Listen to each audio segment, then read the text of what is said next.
Hello and welcome back to the Little Purple Potting Shed, where today I will be making some elderberry syrup ready for those cold winter months.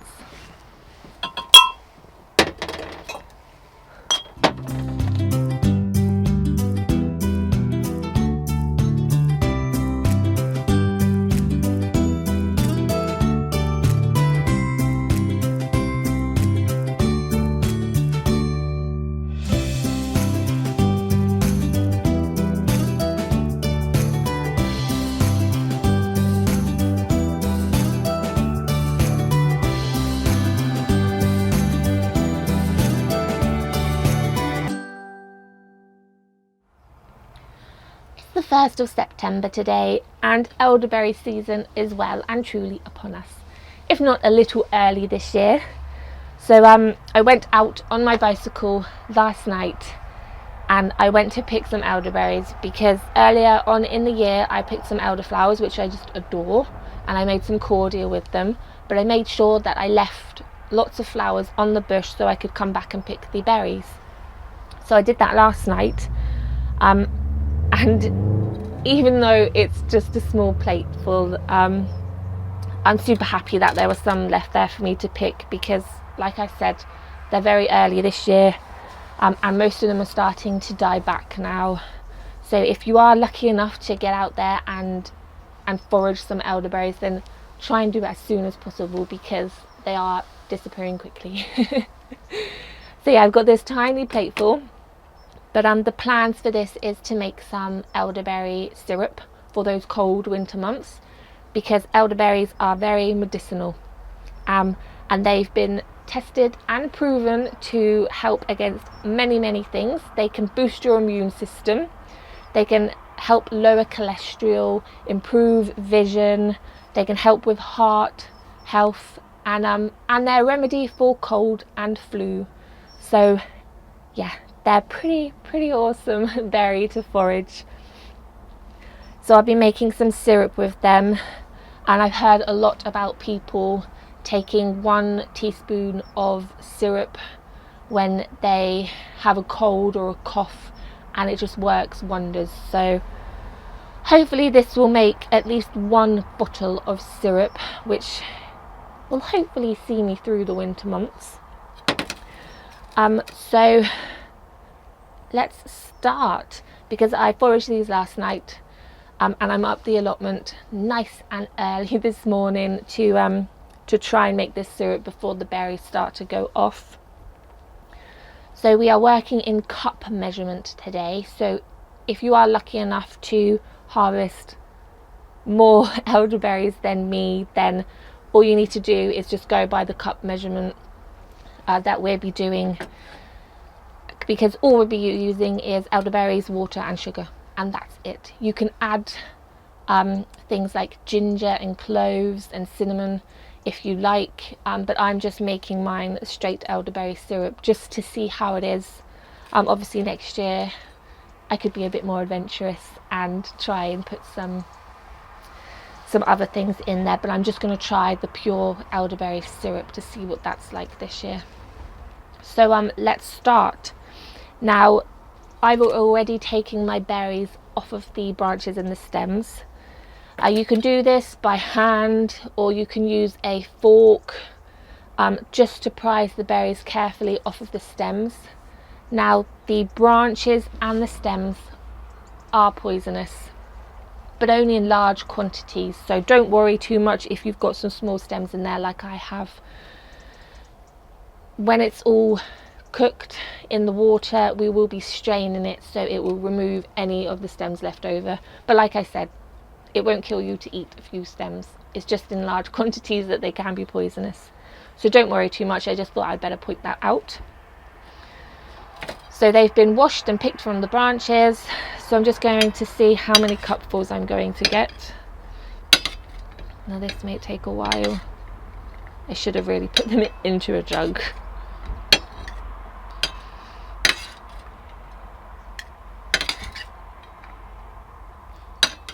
I think there's going to be about 2 cupfuls.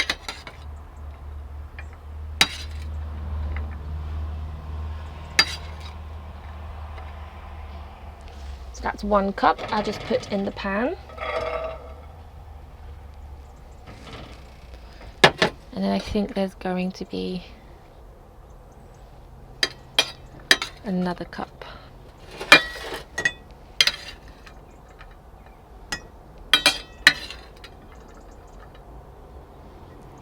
I can't believe how early these were out this year. I mean, like I said, I always miss foraging the elderberries, but they are rather early.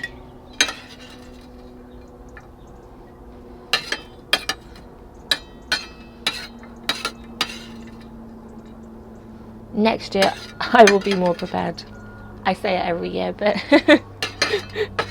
next year I will be more prepared. And if this syrup works out good, then I will definitely make sure I get out there and harvest some more elderberries. So that's just under another cup, so let's just call that another cup. So 2 cups of elderberries. So that means I need 4 cups of water. So basically you just double the amount.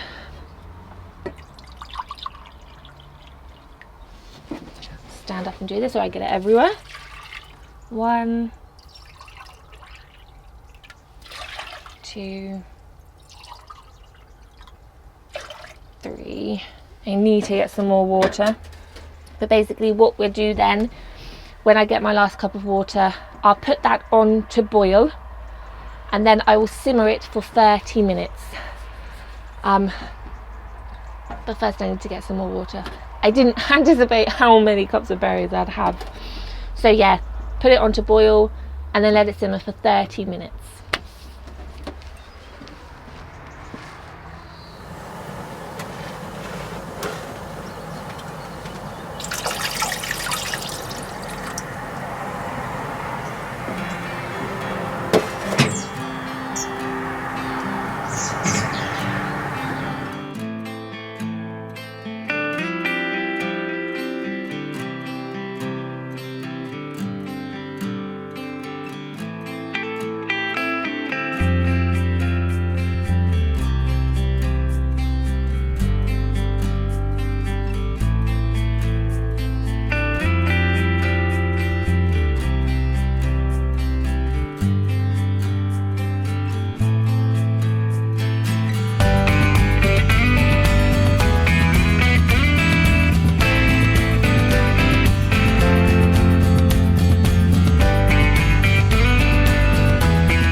Well, that's been simmering away nicely now for 30 minutes.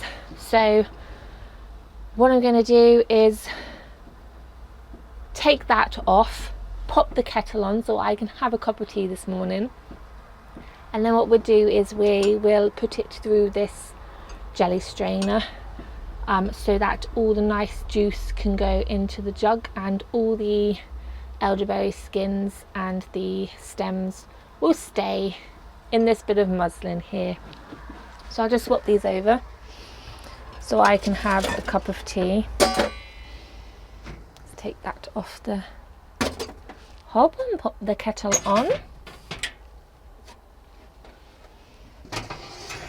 You can really smell the elderberry now.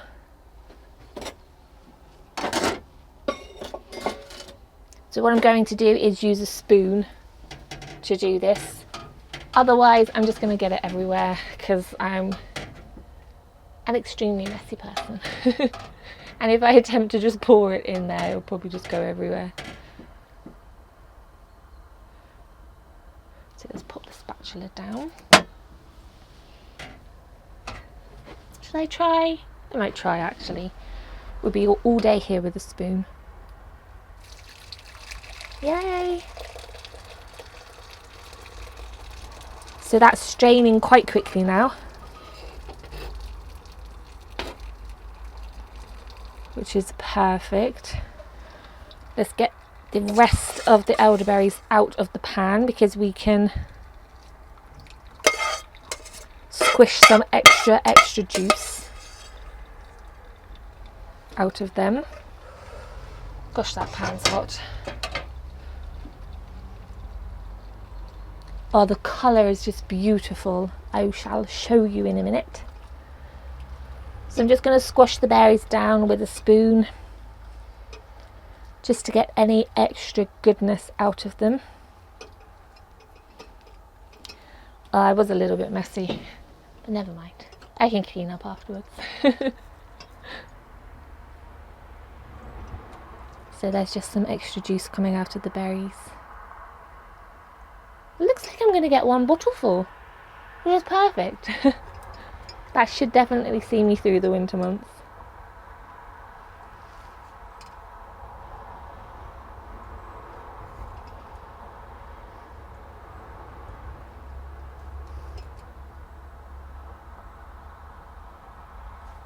So while that's still straining a little bit, I'm just going to go and clean this pot out because I need to use it again in a minute.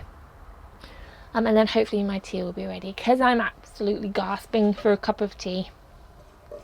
So I'll just go and clean this out quick and let that strain.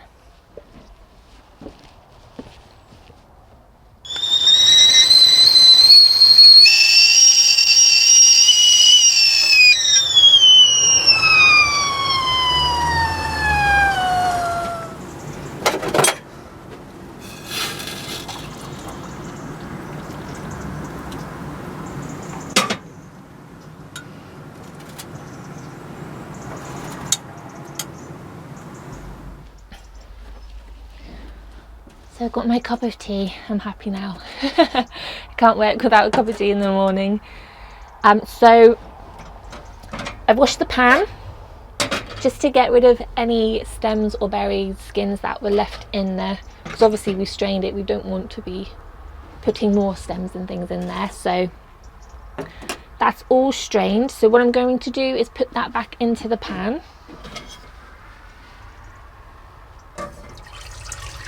It's such a beautiful colour.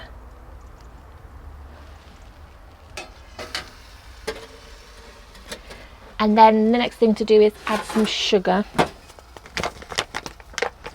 So I'm using the cup measurement again. So if you remember, I put 2 cups of elderberry in. So you need to put the same amount of cup wise of sugar into the pan. So that would be 2 cups of sugar.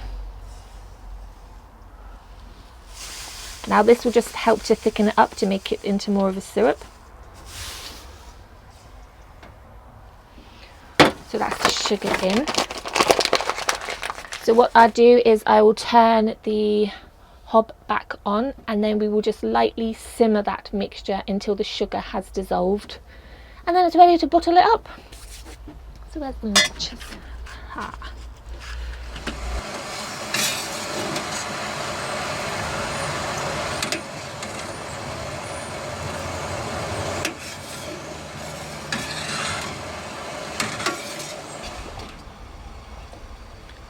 Now all the sugar has dissolved, so I'm just going to turn that off.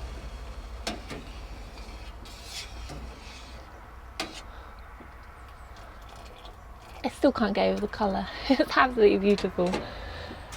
So the last thing to do is just to bottle it up. So I'm going to attempt to try and get it back in this jug without making even more of a mess. Let's pop this spoon somewhere.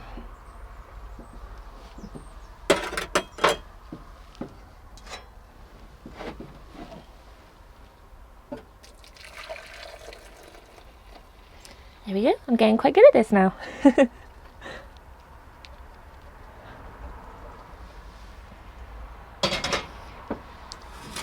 And then it's just a matter of putting the liquid into the bottles. Now what I did was put a bit of boiling water into these bottles just to help to sterilize them and to warm up the bottle a little bit, just because you're putting hot liquid into them. I'm also using this funnel just because, like I said, I'm messy. I would never be able to get it in the bottle otherwise. So just do it slowly.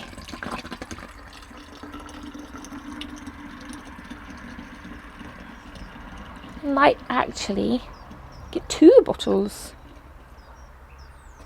Oh, and now I'm making a mess. So that's 1 bottle. I'll just empty the water from this bottle.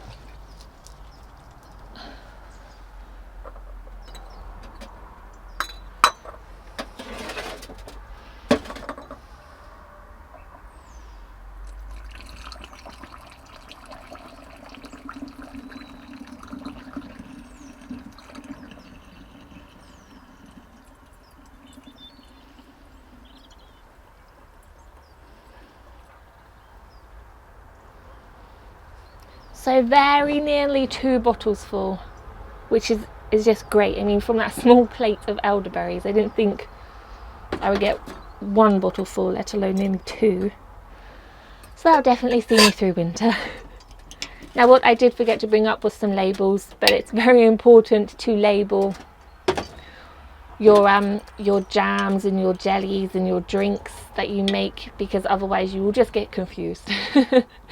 So what I do when I get home is pop some labels on these bottles, and they will keep all winter long in the fridge. And like I said before, you can have 1 teaspoon if you have any symptoms of a cough or a cold or the flu. And it will just be a natural remedy to it. I've also heard about putting a teaspoon into a cup of hot water with some honey. I guess that acts as a type of Lemsip. I'm really looking forward to trying it. Not that I want to get ill. I don't want to have a cold or a cough. But I think it will just be great to use also as a barrier against colds. So that's 2 bottles of elderberry syrup. I'm really chuffed with that, and hopefully next year I remember to forage more before they start to die off. But that's it. So I label them when I get home. But I think I need to tidy up a bit first. I was a bit messy, and of course I need to drink my tea. So that's it. I won't bore you with watching me tidy up. But thank you for watching. I hope you enjoyed it, and if you are lucky enough to go and get any elderberries, then go and get them as soon as possible.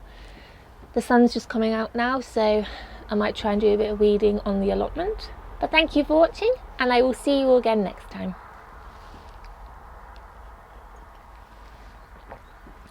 Right, let's tidy.